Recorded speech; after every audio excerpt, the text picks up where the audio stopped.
Welcome back to another OTD unboxing video. Today I have for you the Hot Wheels 2026 Car Culture FPY 86 T case.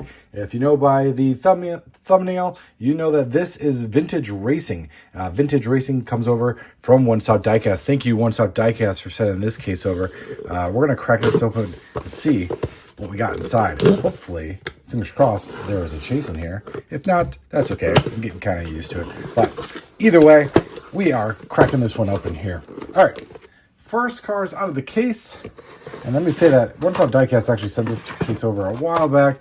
Just getting around to doing some videos again. And yeah, thank you, One Stop Diecast, for your support.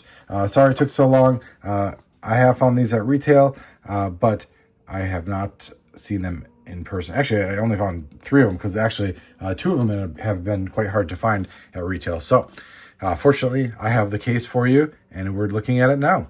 So the first car out of the case is the Ferrari 250 GTO, number 4 of 5 in this mix.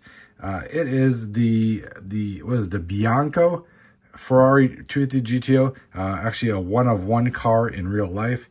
Very cool to see this one make it to Hot Wheels Vintage Racing. And yeah, just kind of cool to see a Ferrari other than in the typical red. You get a lot of Ferraris in red. This one comes over here in white, and it's a real car. It's a real race car, 1-of-1, and very cool to get. Actually, the real race wheels look actually pretty cool on this one on the sides here. Number 10, and yeah, like I said, the license plate says Bianco. So that is number 4 or 5 in this mix, Ferrari 250 GTO. I had not found that one at retail, so it's good to see that one up close and personal. Next one out of the case is the other one that has been super difficult to find at retail. Hopefully you're having better luck than I am, but if you haven't, make sure you check out onestopdiecast.com for these cases. I think that there are some more cases coming in, if I'm not mistaken. All right, this is the Porsche 917K. It is number 2 of 5 in this series. And the very cool thing to note about this one, and I don't know if, yes, okay. So this is a completely new version of this casting. So if you don't know the history on the Hot Wheels Porsche 917K, it originally debuted in the Hot Wheels Cool Collectibles or 100% line, however, whatever you want to call it. Forgot exactly, kind of came in towards the transition of the naming between the, kind of around 2000, where it shifted from Cool Collectibles to Hot Wheels 100%. But that's neither here nor there, because that casting has been retired, I think. I'm not 100% sure, at least probably in a premium sense. It was done for that 100% line. Then it was essentially dumbed down. The tool parts were reduced to 4 basic tools, and you had basically a mainline version of this casting, which only had 4 parts. From the very beginning, it just looked a little off because the casting wasn't redesigned. It was originally designed to fit custom wheels, and when it was basically dumbed down for the mainline, or maybe a better term is parts were reduced, the casting had to fit around existing wheel sizes, and that's why you get kind of I guess the thing that always bothered me was the front end sat a little high, and then the wheels in the back weren't very wide. And it was still like, I mean, the 917K was actually it has been a very popular car for Hot Wheels. The RLC one, which utilizes that kind of that not as good casting, was a very popular release. But we're on the new casting, which has been completely retooled, redesigned by Hot Wheels designer Ron Wong. He saw the errors in the old ways, years of use. I mean, the old casting was 25 years old. Now we get a fresh new casting built just for Hot Wheels Premium. You can see in the base JKF03. That matches the back of the car, JKF03, meaning it is a new tool. And yeah, this casting looks great. You can see it here compared to the old casting. It was released really recently in Car Culture in Golf Colors as well.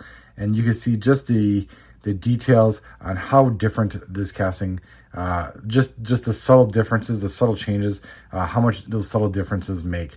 And yeah, this is just a great casting. So glad that it was redone.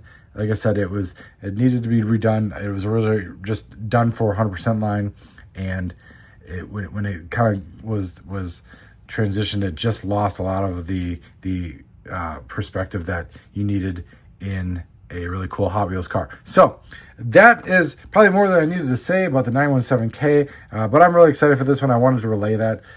Very cool to see the Hot Wheels team look at castings that could be a little bit stronger and just basically design them from the ground up like this one. So Porsche 917K, the reason that one's not been finding on the pegs because it is super popular, and oh yeah, Golf too. All right, next one out of the case. We have the number 1 of 5 in this mix. It is the Jaguar XJS. So this was a newer casting, right? Oh no, this is a new casting completely. Oh, I was thinking this is the mainline one, but this is a new casting. I guess I should have known that by now, but I don't know. I guess you kind of get lost in some of the day-to-days, and this one isn't as buzzworthy as the 917K. I have seen this on the pegs. It has been a little bit of a peg warmer. It is a Jaguar that the XJS is actually a really cool car. And I don't know if this is a real livery, but it is. It's very nice. British Racing Green, can't deny that. The Aero Disc wheels are really cool. Are those new wheels though? I think those are different from the normal Aero Disc. I guess I should have. I don't know. I guess I'll make sure to note that if they are on the case report on OrangeTruckDiecast.com, where I always kind of go into a little more details about the cases past my initial reactions here in the case unboxings. So make sure you check out OrangeTruckDiecast.com. So, but this is the Jaguar XJS, a new casting. Wasn't prepared to say that. So, but very cool indeed, and something that I probably should have looked at a little closer, considering I've seen it on the pegs already. But that is a very nice version of a Jaguar. Again, still waiting for my Jaguar XJ220 to be remade. I'd really like to see that one. That was one of the coolest cars of the 90s. I would love to see that one remade. Hot Wheels team, if you're listening, please make that happen. Thank you. All right, next one out of the case is number 3 of 5 in the vintage racing car culture line. It is the 76 Greenwood Corvette. Very cool version of, well, obviously of the Corvette. The Greenwood is definitely like super modified, and I'm really digging the red. Actually, I always loved the red Corvettes, and the red is definitely a departure from, we've seen this one in white a few times of kind of different liveries. We've seen it in light blue, we've seen it in the main line with all kinds of crazy decos and tampos, but nice clean version of this one in red, cool gold rims. I'm not sure, I kind of have a feeling that this one might be could be there's a lot of beverage sponsors back in the day, and I wonder if this actually is one of them. You do the math with the red paint and the gold wheels. Let me know what you think in the comments. If this was, probably should have looked up the history on this one, but I did not. And yeah, this one is pretty cool. Cool to add this one to the collection.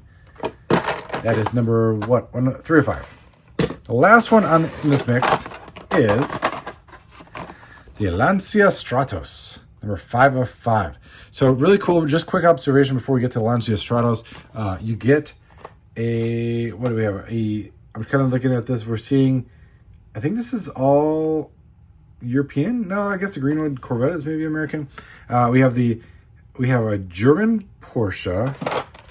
We have an Italian Ferrari.